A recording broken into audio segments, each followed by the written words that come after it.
receiver's process is one that's not quite clear and defined, in as much as it's not written in the statutory law, so you won't find it in the LPA Act 1925. It's an undefined process because it's subject to variation.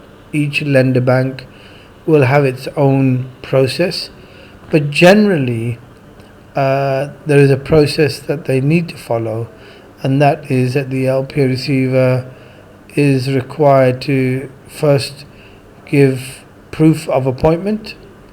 So the proof of appointment, what is that?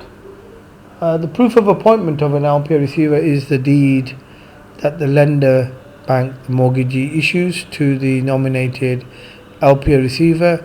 So it clearly defines the full name of the entity as the LPA receiver, the actual mortgage account, the term under which the default has occurred in the terms and conditions rising from the appointment of the LPA receiver. It has the LPA receiver's acknowledgement, and also has a signed document, so it's got to be dated as well for it to be genuine. And this document is used as proof of appointment to establish first in the process that they have been appointed.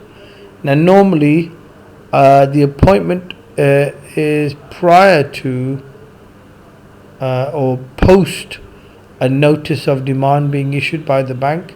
So the lender bank should have, before issuing a notice of appointment, given the mortgagor 14 days, if not more, to redeem the loan. I mean, this is normally a ridiculous position for the bank to say to a borrower, you owe us $500,000, we give you 14 days to pay the amount, otherwise we will appoint an LPA receiver. Itself is ridiculous, but that's the process that they've set up, and it's an acknowledged process, and it is on demand. And if you can't pay the $500,000 or whatever the debt is, they will appoint. So they will issue the deed of appointment, which I've already discussed, which is fundamental in the appointment and proof of the appointment of the LPA receiver. Now, once the LPA receiver is appointed, their process is merely taking control of the asset. Now, taking control of the asset means writing to the tenants, letting them know that they've been appointed, again giving them a proof of the appointment, making sure that they've visited the property so that they've seen sight of it, putting on notices on doors and windows in case they're not aware of who the tenants are, also giving notice, as well as that, giving clear instructions to the tenants that all further payments are to be made, and giving the account details of the LPA receivers, so all the rents that flow from the property are being put into the LPA receiver's account. This is required.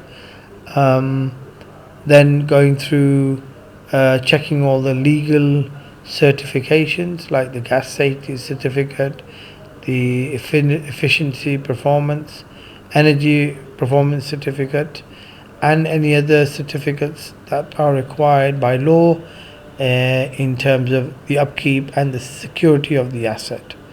So that's generally the process. Once they've taken control, they just act like any other estate agent.